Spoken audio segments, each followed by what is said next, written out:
Hi hello എല്ലാവർക്കും Sabas cooking വേൾഡിൻ്റെ പുതിയൊരു വീഡിയോയിലേക്ക് സ്വാഗതം.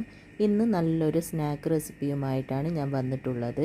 ഇഡ്ലിൻ്റെയും ദോശൻ്റെയും എല്ലാം അരി അരച്ചത് ബാക്കിയുണ്ടെങ്കിൽ നമുക്ക് വളരെ എളുപ്പത്തിൽ ഉണ്ടാക്കാൻ പറ്റുന്ന നല്ല ഹെൽത്തി ആയിട്ടുള്ള ആവിയിൽ വേവിച്ചെടുത്ത നല്ലൊരു സ്നാക്കാണിത്. കുട്ടികൾക്കൊക്കെ ഒരുപാട് ഇഷ്ടപ്പെടും.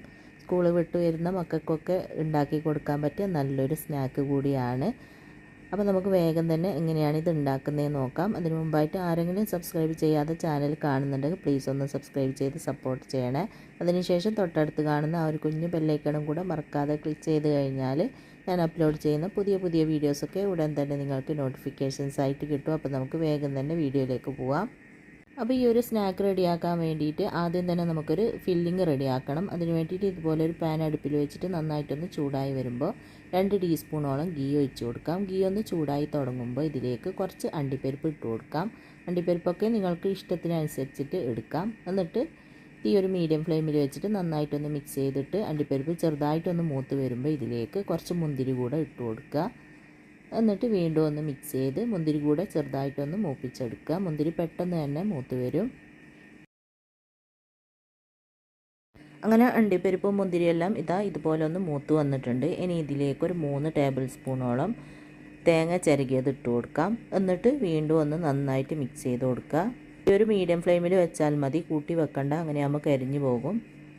എന്നിട്ട് ചെറുതായിട്ടൊന്ന് തേങ്ങൻ്റെ കളറ് മാറി തുടങ്ങുമ്പോൾ ഈ ഒരു രീതിയിൽ കളറ് മാറി തുടങ്ങുമ്പോൾ ഇതിലേക്ക് ഒരു നേന്ത്രപ്പഴം ചെറുതായിട്ടൊന്ന് കട്ട് ചെയ്ത് എടുത്തിട്ടുണ്ട്, അതിട്ട് കൊടുക്കാം. എന്നിട്ട് വീണ്ടും എല്ലാം കൂടി നന്നായിട്ടൊന്ന് മിക്സ് ചെയ്ത് കൊടുക്കുക. നേന്ത്രപ്പഴം നല്ലോണം വഴറ്റി ഉടച്ചെടുക്കേണ്ട ആവശ്യമൊന്നുമില്ല, ഒന്ന് സോഫ്റ്റ് ആയാൽ മാത്രം മതി. അങ്ങനെ ഇതുപോലെ ഒന്ന് വഴറ്റിയിട്ടുണ്ട്. ഇനി ഇതിലേക്ക് ആവശ്യത്തിനുള്ള പഞ്ചസാര ചേർത്ത് കൊടുക്കാം.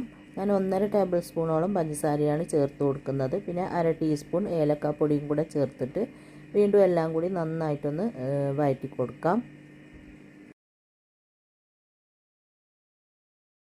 അങ്ങനെ എല്ലാം കൂടി നന്നായിട്ടൊന്ന് വഴറ്റിയിട്ടുണ്ട്. ഈ ഒരു രീതിയിലാണ് റെഡിയാക്കി എടുക്കേണ്ടത്. അങ്ങനെ നമ്മുടെ ഫില്ലിംഗ് ഇവിടെ റെഡി ആയിട്ടുണ്ട്. ഇനി അടുപ്പ് ഓഫാക്കിയതിന് ശേഷം ഇതൊന്ന് മാറ്റി വെക്കാം.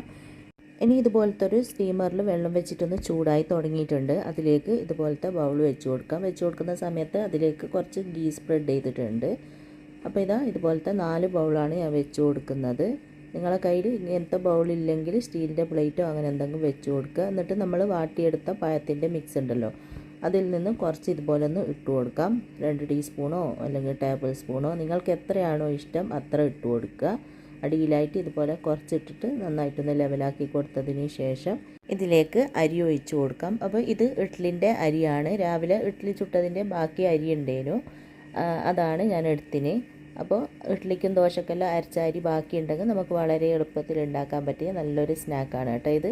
എന്നിട്ട് നന്നായിട്ടൊന്ന് മിക്സ് ചെയ്തതിന് ശേഷം ഇതുപോലെ ഒന്ന് ഒരു കയ്യിൽ കൊണ്ട് കോരിയിട്ട് ഇങ്ങനെ ഒന്ന് ഒഴിച്ചു കൊടുക്കുക. ഒരു 1/4 ഭാഗത്തോളം ഒഴിച്ചു കൊടുക്കുക. അങ്ങനെ എല്ലാത്തിലേക്കും നമുക്കിതുപോലെ ഒന്ന് ഒഴിച്ചു കൊടുക്കാം. പിന്നെ ആരെങ്കിലും സബ്സ്ക്രൈബ് ചെയ്യാതെ വീഡിയോ കാണുന്നുണ്ടെങ്കിൽ വീഡിയോ നിങ്ങൾക്ക് ഇഷ്ടപ്പെടുകയാണെങ്കിൽ ഒന്ന് സബ്സ്ക്രൈബ് ചെയ്ത് സപ്പോർട്ട് ചെയ്യണേ.